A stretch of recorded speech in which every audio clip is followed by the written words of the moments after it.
I died in a scuba diving accident. And when I realized that, I went into an adjacent ballroom in this hotel we were taking the course at. And I went to meet God. I thought I was dead, and everything was in a sort of a middle world or a purgatory that I was in, and I was being tested. And so, following through on the test, I took off all my clothes and peed on the carpet of this hotel ballroom, and then laid down in it. And then there was like feeling energies leaving my body piece at a time. And when the whole ritual was over, the security came in, and then the people from the course came in, and then eventually the police came in because they wouldn't put my clothes back on. I thought it was all a test. And they took me to the psychiatric hospital, right? This was a very spiritual experience that I had. And even though they said at the hospital that could be bipolar, it could be schizophrenia, I knew it was a good thing. Welcome to another episode of the What If You Could podcast. And I hope there wasn't just an earthquake in Brazil because Sean's moving now. He's moving. You okay? You safe? I think I'm going to survive. I'll be all right. Everybody, welcome to the show. Today we have Sean Blackwell, and Sean is the author of Bipolar Awakenings, The Quest to Heal Bipolar Disorder. But the way he's doing this is fascinating, and we're going to go down some amazing rabbit holes. So welcome again, my friend Sean. Thank you, Gary. And by the way, Gary's my dad's name, so I feel really welcome here. God rest his soul. Was he nice? Was he a nice dad? Wonderful guy. As nice a guy as you're ever going to meet. And funny. Okay, if he was a real asshole, I'd feel bad. I'd be like, no, we're going to have serious trauma issues here. Okay. No, he was great. Basically, I don't want to spend too much time.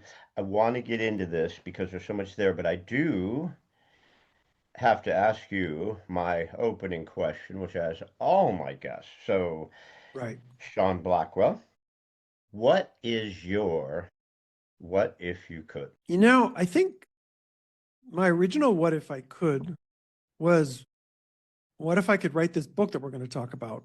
And that's kind of like, we're going to cover that. And at this point, I've been so kind of goal-oriented with my work and trying to get everything done and trying to find a place for it and this sort of thing. I think my thing now is, what if I could just wake up in the morning and just enjoy life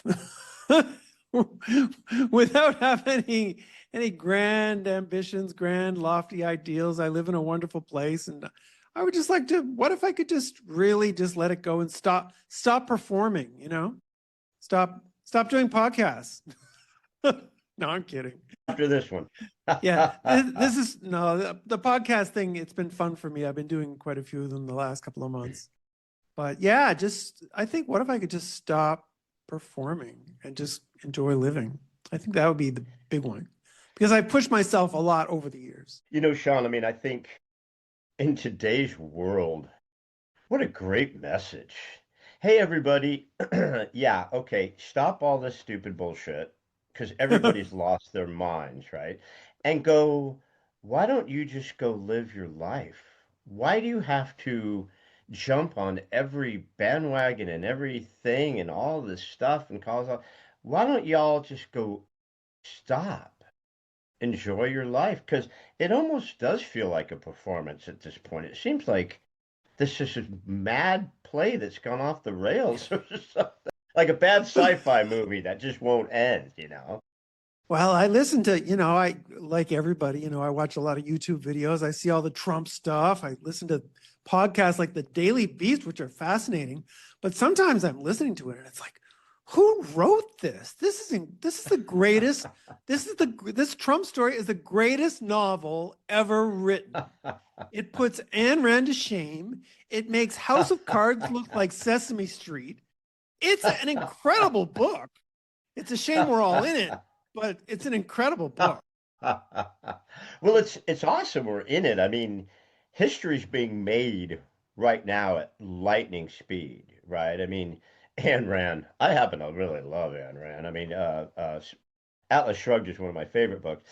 And going down the rabbit hole as far as the politics and what's going on in the world and AI and things like this, you wonder why a lot of people have mental illness right now, right? And before we touch on that, I do have a question now. I went down the the bipolar rabbit hole. Because I honestly, I mean, you've heard it, right? You've heard derogatory statements like that chick's bipolar, or you've heard things about it. But would you walk me through, give me the nickel tour of what you believe, what is bipolar? You know, if we just met me in an elevator and go, dude, what's bipolar? Because a lot of people don't really understand. All right. Well, I guess the first thing is that every diagnosis you get from a psychiatrist is basically ticking the box kind of situation. You've got certain symptoms, and if you tick off a certain number of symptoms, then they're going to put you into a diagnostic category. There isn't an inherent genetic disorder there. They don't have any proof of that. Okay. The stories that have been told about chemical imbalances are just myth that's there to satisfy the masses. But, I've been doing this 18 years. Nobody has ever shown me a medical exam showing their mental illness. All right. So I call it a disorder. I never call it an illness. You could put it that way. But when you look at the symptoms that get diagnosed as bipolar, you've got first what's categorized as bipolar 2. And that would be things like inability to sleep, nonstop talking, a lot of business ideas. You might be getting confrontational with people. People think you're an asshole. That's not in the criteria, but that's one of the things that comes up is you just get really difficult to deal with. All right. Um, and that's really the thing. But you can function. But then at some point, that functionality fades away and you go into a break with reality and acute psychosis. And there, you think you're living in a kind of a dream world and you can't function and you're a danger to yourself. And in some cases, you might be a danger to others, but most of the time you're a danger to yourself. And that gets diagnosed, that mania going into acute psychosis goes into bipolar 1. And the thing about bipolar 1 psychosis is the dream space you go into either ends up in paranoid material or spiritual material. And by spiritual, I mean, you think you're Jesus, a Buddha, or a Messiah. You think you're dead, dying, or being reborn. You're having encounters with angels or devils. You think you're on a sacred mission here to save the earth, maybe to write a new Bible. Very spiritual orientated content comes up for people on a positive sort of experience that's not often talked about.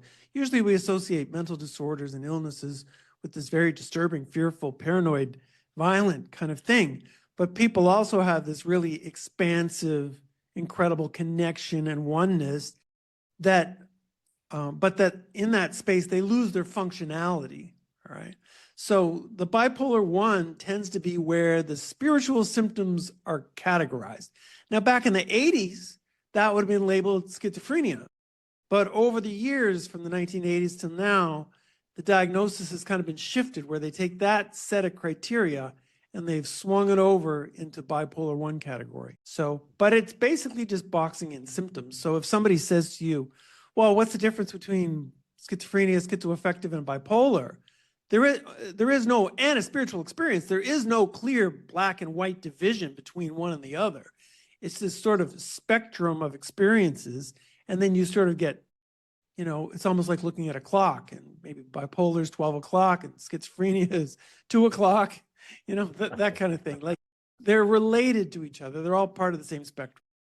Do you find that if you can label something or give it symptoms, then it's easier for big pharma to come in and say, oh, well, we have a cure for those symptoms.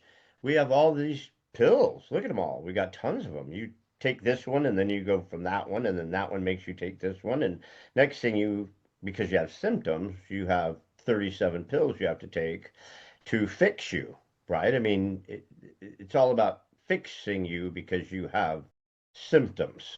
Where you think, Sure. well, I don't need to be fixed. I just need to be healed of some of these traumas and some of these issues. Yeah. Well, that's the model we're dealing with right now, right? And the whole point of the DSM is to make it very categorical. If you've got these symptoms, then you fit this diagnosis.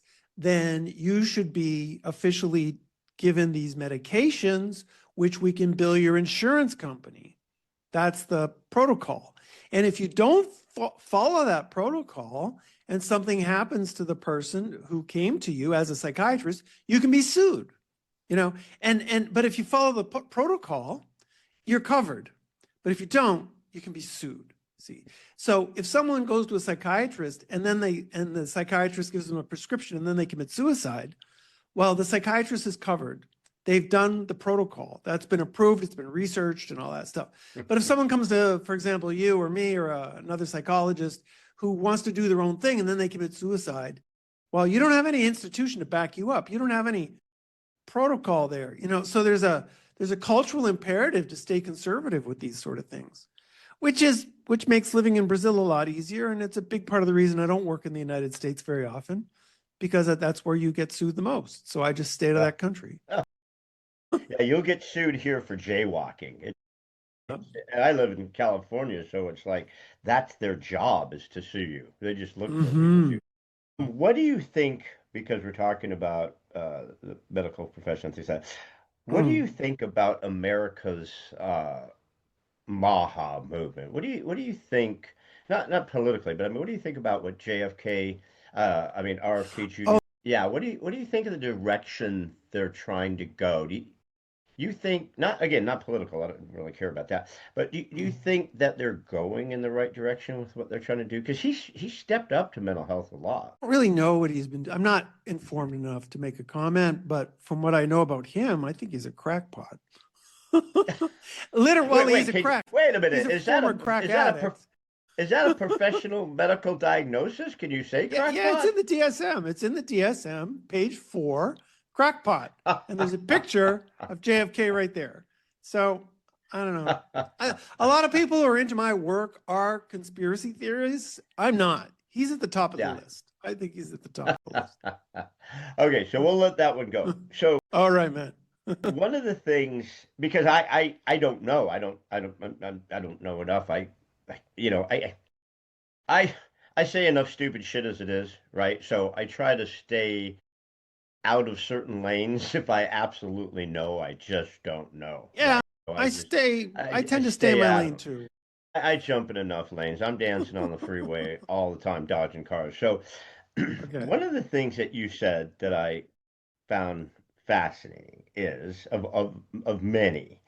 Okay. You got the book Bipolar Awakenings, and by the way, the cover's freaking awesome. I printed it out and I said it. Thank you. Do you I have it it right here. I have it right here. Hopefully, if it picks up, let me No, you got to put it right in front of your face. That is a freaking awesome cover. Anybody's gonna stop and look at that. It's awesome. Anyway, I thought it was an octopus at first, so I really caught my attention. So you got the book, Bipolar Awakenings, The Quest to Heal Bipolar Disorder. But one of these things said, from my perspective, meaning Sean's perspective, much of what modern psychiatry calls bipolar is not a biologically based mental illness, but a misunderstood spiritual process with trauma roots. And I almost never hear anyone combining medical stuff with spiritual stuff to work on the trauma roots. That's fascinating. I mean, you want to elaborate on that a little bit? Geez, where do I go? How do I expand on this thing? Well, it's I don't know, but I got time. I'll hang out. You've got time. Okay, so let's start with this idea of trauma. All right, and this, a lot of my thinking that you're going to hear starts with the work of Czech psychiatrist Dr. Stanislav Grof, and he's a founder of transpersonal psychology, which has roots in Northern California. And with transpersonal psychology, it's kind of a unique area because there's an assumption that there's some kind of soul or spiritual system with everybody, you know. So it's a pretty far out area of psychology. Freudian psychology tends to be more atheistic, you know, and then Jung is sort of a transition point, sort of opening people up to the possibility of spirituality to a certain degree, you know. But then with Grof, he just dive right in. And the idea with trauma isn't something bad that's happened to you. It's something that happened to you that was so disturbing that you didn't allow yourself to feel it, you know. So, for example, when my father died, my mother's in the room the moment of his death. They've been together for 50 years, something like that. The moment he died, she had nurses in front of her to sign all the legal forms. She had to call to arrange the funeral arrangements, right? To set up the funeral. She's got to notify his entire family and her entire family. All of these responsibilities were put on her in the most painful moment of her entire life. In that moment, she had no moment for grieving or anything in that pivotal moment.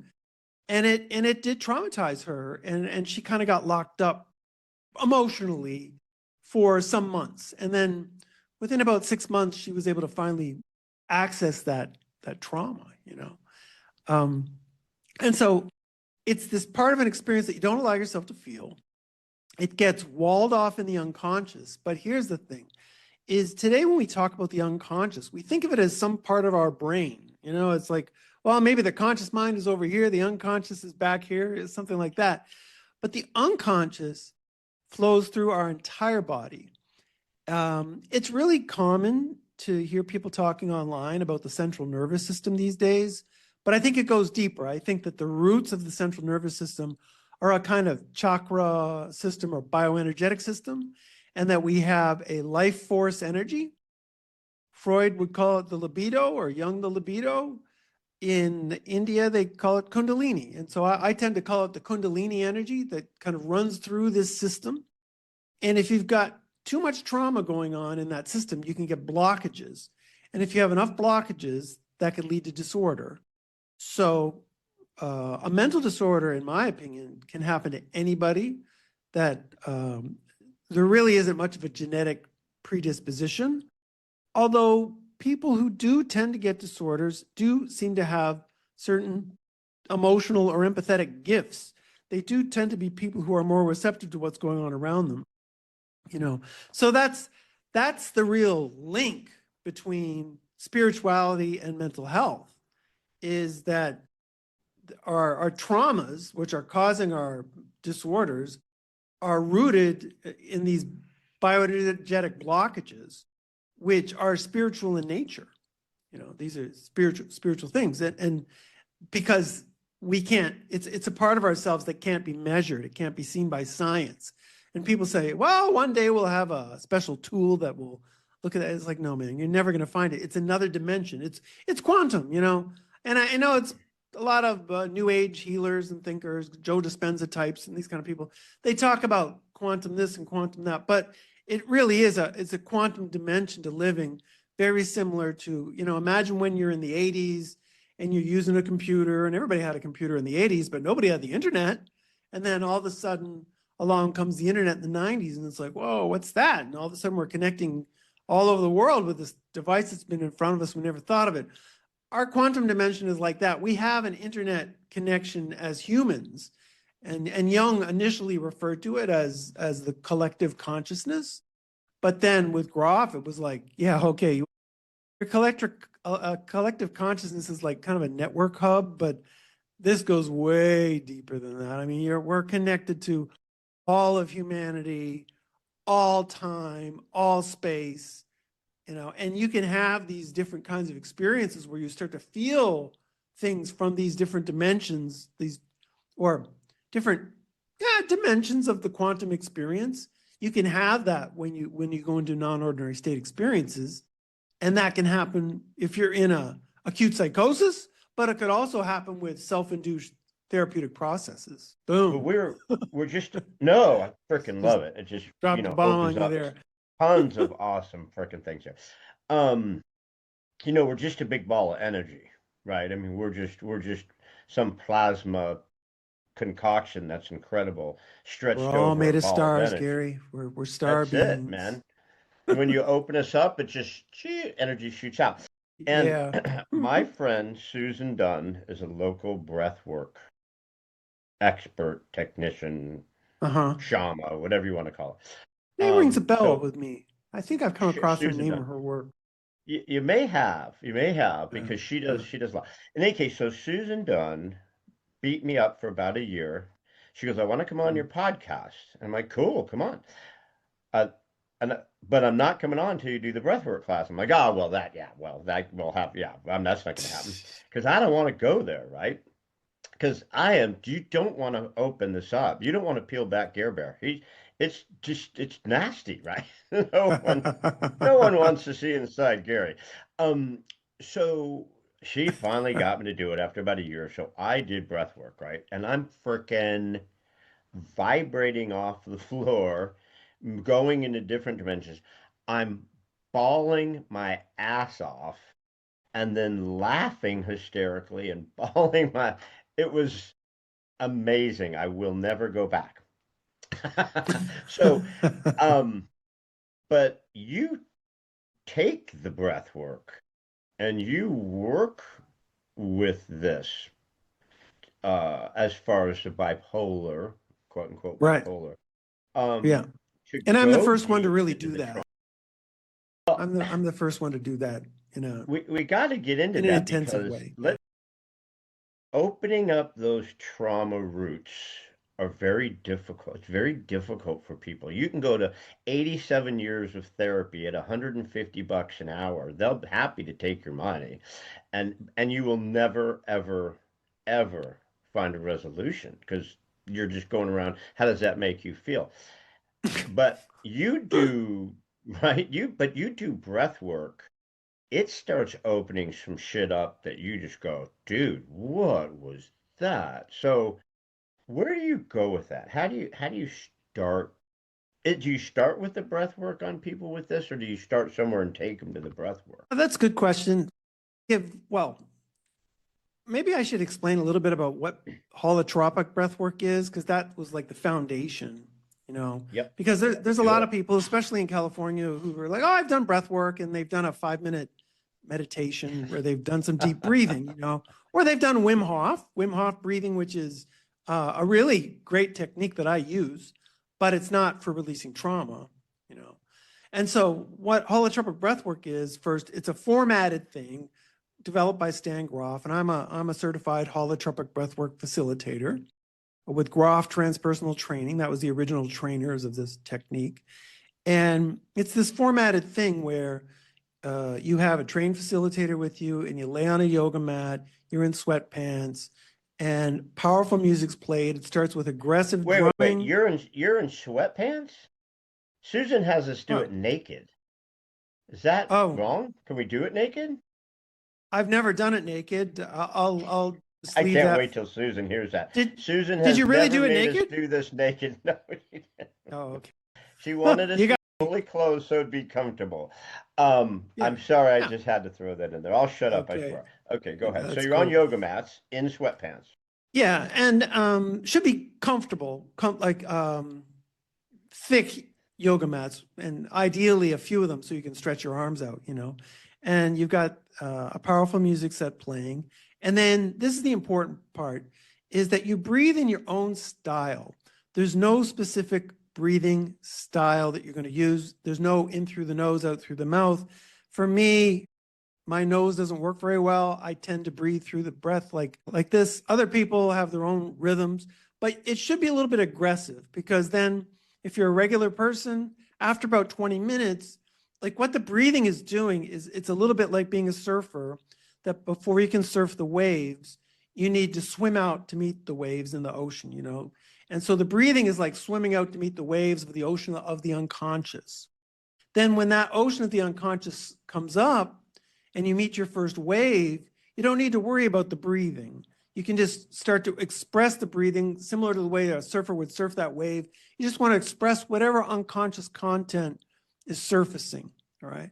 And that could be trauma related. It can be very pleasant experiences too. And it can be sometimes like what just feels like nothing, like this shamanic sleep comes. So for example, with people with bipolar disorder, I anticipated, you know, highly traumatized people, a lot of really violent stuff might come up. But what I found taking them on retreats is that most people had a lot of very quiet sessions in the beginning. And there was a few reasons for that. And one was it appeared that their Kundalini or bioenergetic system, chakra system, needed to repair itself. So they would come back talking about feeling hot or cold energies or tingling happening to them, or just going into deep sleep and coming back more relaxed, or releasing tensions, but nothing related to their families or anything like that. And that could happen for like an entire week. And then I bring them back on another retreat and the content changes completely. And it's family history stuff, teenage bullying, and birth process stuff as well. And that kind of material is what you get in a typical session with people who have a little bit of experience with the technique, So so Now, it's not, does yours and it's not include? guided in any way. The facilitator does not guide the process in any way. It's entirely spontaneous when it comes up. Okay, so that was That's what I was important going to to me. ask. Do you have music, like a music program set to go with what you're doing? Are you speaking to people? Are there drums? I mean, Right. um, Th- you, There's you, um there's a trained music set. Groff developed an approach over the years where you have strong, often tribal drumming. I like to use electronic music too, like with a hard sort of feel. Groff doesn't like that, but it's okay. And that gets you into the flow of the aggressive breathing. Then the music starts to become more trance-like and then more emotional and then more relaxing in the end. So they get you into that ocean of the unconscious, and then you just swim around in there until you come back to shore to a certain degree. Can look at it like that. But here's the thing is that the technique, because it's so powerful, was contraindicated for certified facilitators because it was typically a 3-hour group setting. And Groff was worried that, well, if somebody with a deeper disorder had a issue, that therapeutic container wasn't solid enough for them. They needed more support. And so studying the work, I said to myself, well, what if I do private retreats with people? So my first retreat, I've been doing this since 2007, but my first retreat was in 2013 in Romania with a woman with a 10-year bipolar history. And we did a 3-week private retreat, just the two of us and her volunteer for 3 weeks. And the last week was just in case she went into psychosis, I'd have a week to get her back. So that's the kind of time frame I was looking at. And I eventually brought it down to 10 days because at 10 days, people were just exhausted. They couldn't do anymore. We were tired of oh, they were oh, tired of oh, whoa, looking at whoa. me. So Okay. you do a retreat, Skipping ahead and here, but yeah. no, I freaking love this. So Uh, you do a retreat, uh-huh. and you have people show up. One Are person. okay, one person, and Okay. is that person, you and that person are together for 10 straight days somewhere doing Yeah. this breath work? Holy Yep. crap, that's incredible. I mean, I Yeah. would imagine. I don't think I could do 10 days of the breathwork experience I had. I barely made it through that one. I don't even want to go back. I mean, that is really intensive. I mean, you're going deep and taking off layers, and you're. What do people look like when you're done with that? I mean, Well, not just their physical appearance. But I mean, what? How long yeah. do people need to detox from what they've just been through, I guess is what I'm thinking, Well, right? I'll share a few things. And one was when I first started, I went into this with an idea that, okay, we're going to do a few other types of therapy, but we're going to do breath work as well. And then once I got into the work, the breath work was so powerful that what I found was the best approach was let people breathe for as long as they wanted. It wasn't a fixed time frame of 3 hours or something like that, as long as they wanted. And then we take a break. And then we come back to it when they're ready. And what that typically looked like was breathing for a client to breathe about between 30 minutes and an hour per day, but about once a day. And so I would typically have, in the beginning, a client breathing around 10 hours across a 10-day period. The rest of the time was just resting and hanging out and talking. And sometimes we do some meditation or some art therapy, but for the most part, that was it. And as I was developing the work, I realized with an initial client of mine, Monica Kettler, we figured out that we were absorbing energies from the clients as well. She was a supporter for many clients. We were absorbing that, and that it became even better for us to act as surrogate breathers, working through the client's traumatic material on behalf of the client as breathers. And so then the breathwork program became, first the client would breathe in the morning, and then later that day, I would breathe, and then any other supporter who wanted to breathe would breathe as well. So if I was working with Moni, for example, she would be the surrogate. I would facilitate them both, the client and her. And then I would breathe later. So we would have the client breathe in the morning, then Moni would breathe after them, and then I would breathe in the afternoon. And all of that would be in service of the client, you know. And that was a big breakthrough. We called that surrogate breath work. And that's huge. So how long did it take you guys to recover from absorbing all that and doing all that work with them? I mean, because you're taking on a lot. I mean, Right. you've got to need time for yourself to detox and come down and Yeah. clear some of that stuff. And how do you Well, clear it? I mean, how do you now clear each one of these people that you're working with? well, in the beginning, I would just need to like do the work and then just stay away from them and meditate and just rest as much as possible. But even that wasn't enough. And that's why we went to what we called the surrogate breathwork style. And doing the surrogate breathwork where I'm breathing on behalf of the client, sometimes with the client right there as my supporter, a lot of the time. That's how I would clear their energies. And then things got a lot better. Things got a lot easier after that. So in the beginning, for example, we would be doing maybe 10 breathwork hours for a client across 10 days. And at one point that got up to 42 hours of breath work for the client in that 10 days. But that's the client breathing 10 hours, then me breathing 10 hours, then the surrogate breather breathing her 10 hours, and, like that, you know. That would be You 30 know, hours, but it would be more than that. it's a lot. So, Yeah. I've done some 10-day fasts where I do just hot water, honey, lemon, cayenne pepper, the classic fast. Um, and the first time I did it, I remember just the stuff that came out of my body, but not just the bowel movement cleansings, but my skin, Mm. the toxins coming out of my skin. It was really bizarre experience. And it Mm. doesn't happen every time. Usually it's just the cleansing of the body, and by day three I feel light. I could run, I could work out. It's just the energy level's insane. Um, Mm. but but I kind of almost visualize with that type of deep cleansing of people's trauma roots and things like that. It's almost like stuff's coming out of them physically. Um, It do you, is, yeah, but go it's ahead. not as powerful as you would think because most people are not ready for that level of intensity that you're imagining. When people have bipolar disorder, it's paradoxical because people tend to think of it as being very high and then being very low. Of course, yeah, with bipolar, there's the depression on the other side. I often forget about that, but it's true. Um, but typically, these people have walled off their emotions for many years. So getting them into a breathwork process, they need to kind of start to feel themselves again. And so the beginning can be quite mild, people not moving around that much. But then the next time they come, like for a second retreat, for example, then it's like, okay, here comes the stronger stuff.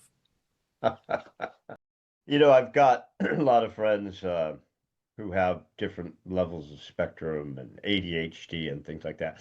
I talked to a young gentleman named John Brink. You ever heard of John Brink? If you talk to Don't John think so. Brink, he's amazing. You should go on his podcast. John Brink is amazing. 85 years old, bodybuilder, great guy. Anyways, he wrote a book. It's up there. Usually you can see it. Um, Is he in Vancouver? ADHD. Yeah, he's in above Vancouver. Yeah, St. George, Oh, and Prince he's the George. lumber baron. I was on his podcast. Oh, you were? John Brink. He's I was on his podcast. Yes, yeah, John. Nice guy. John. Did he? Yeah, of course, you showed you $8.25 sign or whatever that sign was. I got to America with $35.39. He loves that sign, man. Um, but I love John. Love John. Read all five of his books. Um, but he wrote that one book, ADHD is my superpower. Like he didn't realize he had Yeah, I remember. ADHD until he was 60 years old. And he's like, Uh-huh. no wonder Uh-huh. I've been different this whole time. No wonder I've been so much more powerful than other people. No wonder my mind works so much better than other people. And it's really a fascination, but I would imagine bipolar might be a little different. It's not like autism or ADHD or things like that. It's more of a, like you said, depression. So I don't want to beat on depression, but it seems like it is more of a trauma response than those other things that may be chemical imbalances or something. I think they're all trauma responses, to be quite honest. I'm like, okay, let's work the trauma and then see where you're at, you know? Hmm. Yeah. But if you've got something like ADHD, and they can have their strengths to them too, but something like ADHD is really a very strong ego grip there. And it can be difficult to get people to go into breath work when they with that. Or OCD, for example. Not so much ADHD, OCD, obsessive compulsive disorder. It's hard to get those people to do breath work because they need to be in control of everything. And Hmm. breath work is like, okay, you're going to let go of control, you're going to breathe, you're going to relax your ego. And these people are like, no way. They just hang on for dear life. I Yeah. was blown away how out of control of my physical body. Good thing I wore a male diaper. I was out of control of all of my emotions when we did this breath Uh-huh. work with Susan Dunn. It was crazy. I mean, Did the format I explained sound like the breath work that you did? It's like similar? well, she started with the drum circle, whacked that drum around our heads, and then sat us down, put headphones on, and then started playing music, and then took us through with the speakers talking to us, encouraged us when to breathe, when to stop, when to breathe faster. So there's a lot more, I Yeah, no, think, that's a completely different interaction. orientation. Yeah, I think Yeah, there's a lot more yeah, interaction than what you're yeah. talking about because she Uh-huh. literally led us through this. It Um, wasn't, for did she mention a technique? Because I've done a similar technique to that called 9D breath work. Was she doing 9D breath work or you don't maybe, remember? yeah, I Okay. don't Because it remember. had the I mean, we headphones, they were guiding us through a process and that kind of. yeah, so when we chatted later, she told me, yeah, there's a lot of different modalities to breath work. Right. People pick the one that seems to work the best. The facilitator seems to pick the one. Like she likes this way. You're doing the Goff way. Is it Goff or Groff? Groff. Groff. Groff. You're doing the Groff way. Groff. Yeah. Yeah, which Stanislav, Dr. Stanislav Groff. I like the guy. How did you run into this dude? Since we're talking about this guy, what made you follow his technique and get certified? Now you're a trainer with that modality. How'd you go Sure. there? Well, I got to go back to the beginning. In 1996, I was working in advertising and I was frustrated as hell. And I took a self-help course and on that course, we did a 5-minute meditation. It was a landmark forum. They're big in California. 5-minute meditation on our fears. And I saw a depth gauge from my scuba diving equipment in that meditation from an accident I had had a few months earlier. And then all of a sudden there's this punch at my chest and I start crying. And all the fear from that moment of the scuba diving accident came up. And when the meditation was over, all my senses had sharpened. And there was a sense of like I finally knew things I never knew before. And I went home and I opened up to things about my family. And I was totally vibrating in this higher level. And I stayed in that state for about 5 days. And on the last day of the course, I came to the realization that I finally knew everything I had always wanted to know, and that this was the information I would have when you die. And then I realized I died in the scuba diving accident. And when I realized that, I went into an adjacent ballroom in this hotel we were taking the course at, and I went to meet God. I thought I was dead. I was in a And everything was in a sort of a middle world or a purgatory that I was in, and I was being tested. And so following through on the test, I took off all my clothes and peed on the carpet of this hotel ballroom, and then laid down in it. And then there was like feeling energies leaving my body piece at a time. And when the whole ritual was over, the security came in, and then the people from the course came in, and then eventually the police came in because they wouldn't put my clothes back on. I thought it was all a test. And they took me to the psychiatric hospital, right? So this was a very spiritual experience that I had. And even though they said at the hospital that could be bipolar, it could be schizophrenia, I knew it was a good thing. And when I went home, I was very lucky. I got out of the hospital within 4 days. I told them I thought I had a PTSD reaction to my scuba diving experience. But when I went home, I told my family, I said, look, this was a spiritual experience. I don't know what an illness is. I don't know what schizophrenia is, but this wasn't that. This is something different. And after that, my life got a lot better. And it kind of ended on again, off again depression for about 7 years. And when I went back to work, my career just took off, and my salary tripled over the next 3 years. And yeah, I went from a job where I could do no right to a job where I could do no wrong. I was just like, I would fart and everybody would applaud, it was that kind of situation. I was like, thank you very much. I know the feeling. Yeah. So And were you alone in this ballroom, or you just yeah, left the course and wandered I left off the in this course and I went ballroom off. and just Yeah. started stripping your clothes? I mean, did Yeah. people say Yeah. you had a mental breakdown? Did say, dude he finally broke, man. He had a mental breakdown. Oh, I don't really, well, nobody thought, oh, he's having what Groff would call a spiritual emergency. Nobody would say, oh, this guy's in the other room having this amazing non-ordinary state experience. It's going to change his life for the better for the next 10 years. We should go in there and be supportive of him. Oh, fuck no. You're like, oh, someone's going crazy in there. Call the ambulance.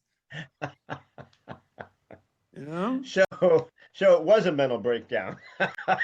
Uh, So so yeah. did you And do you remember doing this? I mean, do you remember sure, being in it? So sure. you Yeah. so it was more of Yeah. a conscious act of you stripping off your clothes, almost like stripping off the layers of the past damage from the scuba accident, and then peeing out the last bits of it and Well, saying, that "Here, that that I've that whole exorcised the ri- demons." that whole ritual was about purification.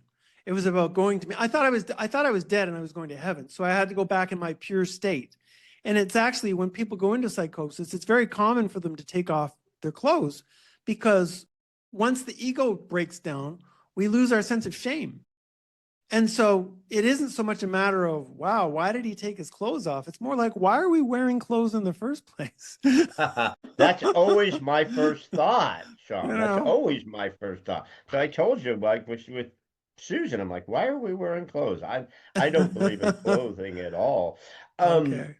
so from there, your life ins and outs, 7 years of depression, out of depression. Your business is kicking ass. You've found this enlightenment, and then you decided to go deeper, and that's how you found Dr. Stanislav. Well, I decided that I had a friend of mine who was very empathetic to where I was coming from. She was a past life therapist. She was from India and she was very supportive. She got me reading some books, and that sort of put me onto I sort of went down this sort of new age wellness rabbit hole, you might say. It had started 2 years earlier. I had started to pick up some books on Buddhism and astrology a few years earlier. And then, so this was kind of a continuation, and I started studying more. And I went to a Rolfing masseuse, and I told her what happened to me, and she told me about Stan Groff. And Groff had this concept called spiritual emergency, which is a spiritual experience that can be so intense you have trouble integrating it, and it can look like schizophrenia. And when I read his book, The Stormy Search for the Self, I was like, well, this is everything that happened to me. And a big part of his criteria is about, can you internalize what's going on with you? And to a certain degree, I could, even though I was projecting a lot, thinking that I was in a big theater and everybody was testing me, but I also knew something was going on within, and I needed to work through that. So his work really turned me on. And I would spend the next 5 or 6 years reading his books, studying his books, and Ken Wilber as well was very helpful. And that kind of gave me a framework for what happened to me, which made me think that what happened to me and mental illness was completely different. So that's where I went. But then I went and became an English teacher. I didn't get into this work right away. I moved to Brazil. I met a wife. My wife is Brazilian. I'm divorced now, but we were together for 27 years and we're still friends. We met in Peru. I started to get into shamanism. I was doing shamanic journeying, no drugs, but a lot of, visits down to like Sedona, Arizona and Peru and shape-shifting seminars and all this kind of stuff to sort of see what was going on. This is all in the 90s. And I met my wife in that process and then eventually packed it up and moved. Well, we moved to Las Vegas, like we had talked about earlier, spent a year working in advertising there. But then we backpacked through northern Brazil, through the Amazon, and not through the Amazon, but took boats through the Amazon River and all through northern Brazil. And once I was done with that, I just didn't have the energy to go back to advertising. I was done. And we eventually moved back to Brazil and I became an English teacher and then just started living my life, and until her nieces started to have some experiences in 2007. So there was like a 10-year gap between what happened to me and what happened to my wife's nieces. And that's, we started to work with them and started to see what was going on. And we were actually, I don't think we really have time to go into it, but we were actually just able to support one of the nieces through her acute psychosis experience that was being labeled with bipolar. And we could support her through 2 of 3 crises she went into in one summer. And she was able to go back to university free of medication and graduated with honors, went on to, have a good, strong 7 years. Then she needed some medication after that, but that 7 years was that first being able to get her through psychosis without medication was something that my wife and I did. We're very proud of that. And that really launched the beginning of this work. Then it took us years to figure out how to do this in a structured way. And so my first book, Am I Bipolar or Waking Up, is about my story. And then Bipolar Awakenings is about the development of the work, which really starts with the pioneering psychiatrists who actually help people work through psychosis in the 80s. People like R.D. Laing, Warren Mosher, Conware Perry. If you were in insanity, they would just stay with you and support you for the next 6 days, if at all possible, with empathetic volunteers, meds free, and see you come out on the other side, because they learned that the intention of psychosis is it's an intended reorganization of the psyche. It's intended to heal you. It's to release the traumas, and then maybe the last part is that I should bring up that, and so we've talked about breath work and we've talked about this reorganization of the psyche. What's the healing agent? Well, the healing agent is basically God. It's a divine power. Might be aliens, but it certainly looks like something else. And that's why you can't really talk about healing without talking about the spiritual dimension. It would be like talking about cars without gas, It's like, So I guess these days it could be God, it could be any other creator, or it could be aliens.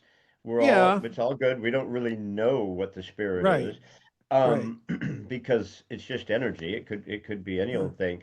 So you went from the advertising business to an English teacher to breathwork. Are you still teaching English in Brazil? Good question, because sometimes I think I might go back to it sometimes. I haven't done it for about a decade, but it's a job I enjoyed, stress-free, never had to think about anything, talked about a variety of different subjects. It was a job I really enjoyed. So you obviously speak Spanish and English. Portuguese, Portuguese, yeah, Portuguese. Brazil, yeah. And you've traveled all over, so this is really fascinating. Real quick, I want you to mention your first book again because I loved the title so much, and I really didn't get a chance to go down the rabbit hole of your first book because I really wanted to get more into your second book. But say the title again of your Sure, first book and sure, where that came about because it's really yeah. great title and it sounded interesting. Well, and it was the original title of my very first YouTube video, because back when my nieces were going through things, then I decided, well, I need to do more research on this. And so part of it was looking at the pioneering psychologists I mentioned, but also part of it was going online, and YouTube had just launched. It's 2007, you know, they'd only been around for a year or two. And my first video was called, Am I Bipolar or Waking Up? And I told my whole story, like I've just told you, in a five-part, 45-minute story when I was 41. I'm 59 now.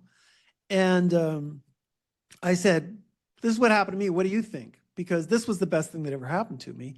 Am I bipolar or waking up? Of course, for me, I was waking up, but I wanted to see what came back in the comments. And that's where I learned that just millions of people around the world were having experiences that were not so different from mine, but they were being medicated for life.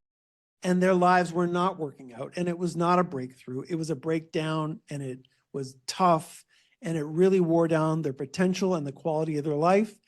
And I started to look at the data and started to look at the research, and I was like, you know, we can help these people, you know, and that's where the mission started. That's where the mission of this thing got going. Well, we all could use some awakening in so many different areas. And God, do we all not have massive trauma roots? I mean, I don't know anyone in my life I've ever met who doesn't have deep trauma roots. I mean, it's just impossible. You can't be human. I mean, they don't even have to be from this lifetime. They could be from another lifetime that you just have this deep trauma roots that you just can't heal. Do you Mhm. remember the episode when Tom Hanks, I think he went on Oprah, was bouncing up and down about the couch? Tom And then Cruise. Tom Cruise, yeah. And then he did got into this thing about medicating Sure. people, and he got, Sign.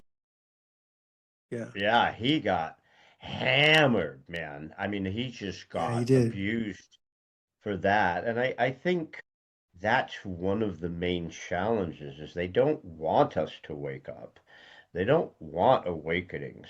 And the pharmaceutical industry loves keeping you where you are because I think there's probably good uses for pharmaceuticals. There's good uses for supplements. There's good use for spirituality. There's good use for both. I think there's good uses for everything. It's just sad that it's so blocked off. You know, that somehow Sure. alternative medicine, you know, you look at something that the Indians, the Native Americans, whatever you call, you know, going even back to India and China, they've been using some stuff for fucking 5,000 years, right? And you bring it to America and Mm. you go, yeah, we can improve that, man. It's like you you told 5 billion people they have to take a jab of some experimental shit that they looked at for 3 weeks. This has got 5,000 years of history. What do you mean you can't approve it for anybody to Uh, take, right? It's an uh, herb. uh, I think in America, I don't know what's going on in Brazil, but America, it's just so, whether it's RFK Jr., I don't know who it's got to be, but someone has to break through the mhm. grip of big pharma so that we can look at other alternatives like what you're trying to For do sure, for to sure, for heal sure. people, right? Uh, uh. And I'm not, in the beginning, I was really pretty strongly against psychiatry. I was getting a lot of anti-psychiatry information online. I was learning how the meds were hurting people, and I was a little bit angry and traumatized from my own hospitalization. But then over the first 6 or 7 years, I started to see that for some people, the way the world is right now, that's what they need to function, you know? So, for example, when people go on my retreat, I insist that they remain on their medications until like 2 months after the retreat. And then we take a look at where they're at and how they're feeling and how they're responding to their meds. And then if they're looking at reducing, to do it with their psychiatrist, you know? So I'm quite cautious about that now because I would have people, you know, miss appointments or in some case miss retreats with me because they went off their meds. And it was like, well, that's not helpful, you know? And it really got the families hostile with us as well, you know.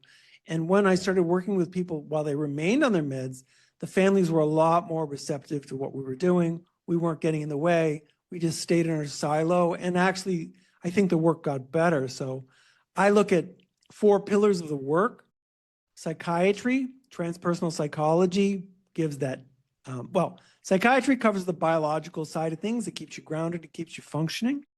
Psychology is the intellectual side that gives us the theory, which is like the roadmap for what we're doing, which is very important. Peer support, which is like a non-hierarchical approach to working with people and allows you to connect with people on an emotional level. So that's very important. And there's a whole peer support movement out there. So that's important. And then spirituality, because the actual healing agent going on has really strong shamanic roots. And I guess by shamanic, I mean, you're in touch with your inner spirit and you're working through your spiritual dimension. So it's different from, for example, a religious sort of orientation where you're going to a priest. You're working through this energetic side that has this strong shamanic perspective, you know. So it's all Because I mean, important. yeah, I mean, because there are chemical imbalances, right? I mean, No, there there are can not. There they're are not. not. No, So there's no chemical touch on that imbalances. then, because I don't know. I mean, I don't know shit. I Okay. smoked weed in high school. I haven't had a drug since. So, and I'm fighting right now with my cardiologist who wants to put me on a bunch of different crap, and I'm fighting it. But I mean, I'm not a pharma guy. I'm not a prescription guy. Right, right. So, but but I have Can I talked give to a you lot. my chemical imbalance story? Can I give Yeah, you the story? that's where I'm trying to go. Sorry, taking a Okay. long route to say yes. Tell me what you believe about these chemicals. Okay. When I first started doing the research in 2007, I came across a journalist from the Boston Globe named Robert Whitaker, and he had started to go and do a deep dive into psychiatry. And one of the things he started discovering was that there was no research showing any chemical imbalances. And when we talk about chemical imbalances, we're generally talking about serotonin or dopamine levels being too high or too low. If people talk about, well, you've got a chemical imbalance, they're usually talking about one of those chemicals, and it's either above or below the normal range of the population. But what this is from quoting Robert Whitaker in his books, Anatomy of an Epidemic, Mad in America. He's got one other one. But in his books, he is very clear, and it's documented that the scientific research, science needs to be based on scientific research. We just can't have opinions. We need to Wait, I thought have a we just were body supposed of to work. trust the science. It never changed. We just said, trust the science. It doesn't change. This is the science. You can't question it. Well, you do trust valid science. You do trust researched, valid, documented science. But And you then, have to question it. You have to continue to question it. You have to but that's continue to what the look at it. scientists are supposed to be doing. If Yes. the science is being done correctly, then yes, that Yeah. scientific inquiry is all about that. And when you Yes. look at that research, what it shows is that the range of serotonin and dopamine for people with any mental disorder is the same as a regular person. Okay. So the whole chemical imbalance idea is a complete myth. It doesn't exist, and So is the it pharmaceutical industry just using this yeah. research to push drugs?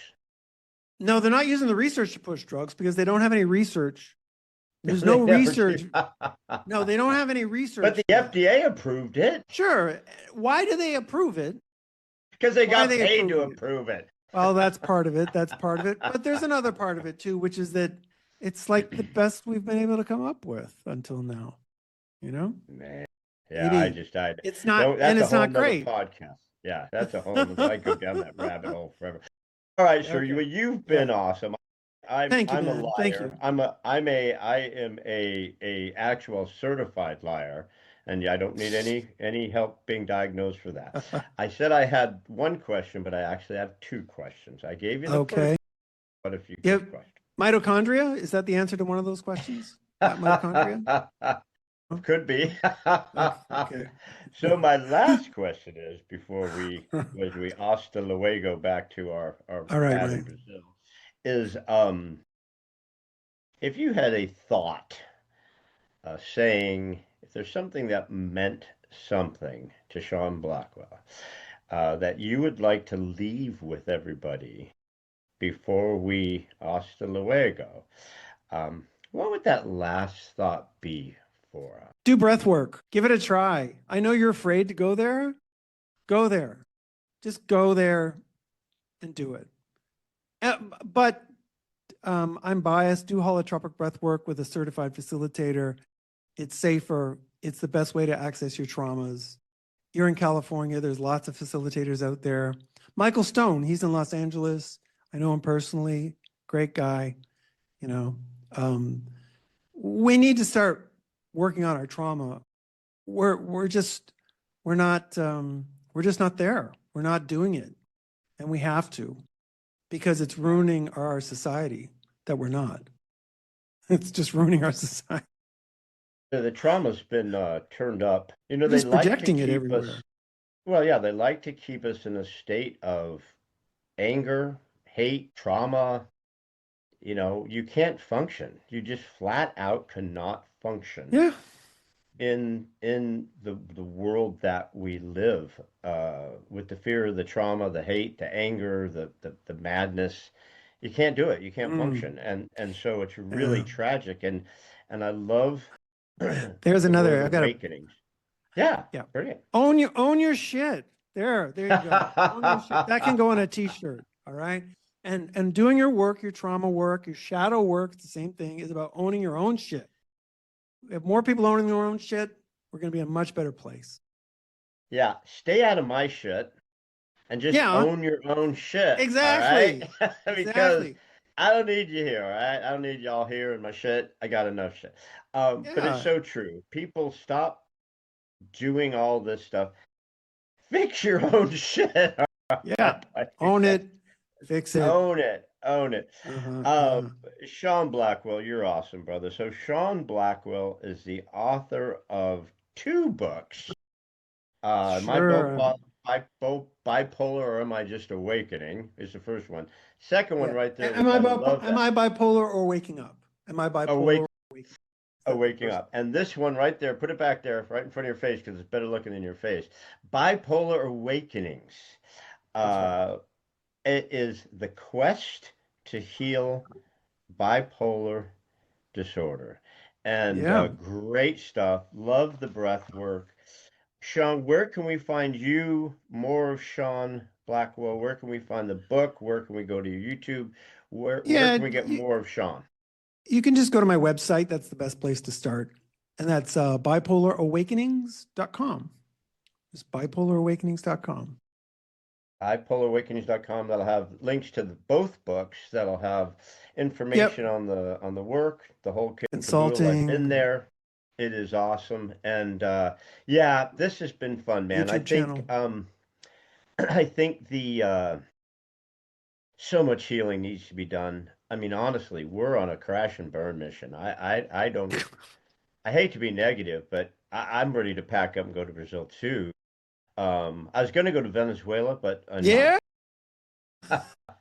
But yeah, I mean, it's just, I honestly think that the energy is pretty rough right now. And I love that you're Hmm. bringing good energy and Oh, you're thank bringing, you. you know, good healing and spirituality because man, do we need it. Yeah, I think so. It's just mind numbing what's going on. So There is very, hope. it's so just the psychological crisis is so obvious. It's a collective thing. It's a collective thing. Yeah, it's tough, man. Yeah. But Yeah. you're our hope. So everybody, please look for Sean Blackwell. Go to his website, go check out his books, and do one of his programs. And I'm going to fly to Brazil and hang out with him later today. So thank you so much, buddy. I appreciate it. Got a spare room if you want to come down and hang out. Do It's a it. sweet pad, man. I love that. All Yeah, right, yeah, my everybody. virtual pad. Thank you so much, and All we'll right, see man. you guys. Appreciate it. Thanks. All right.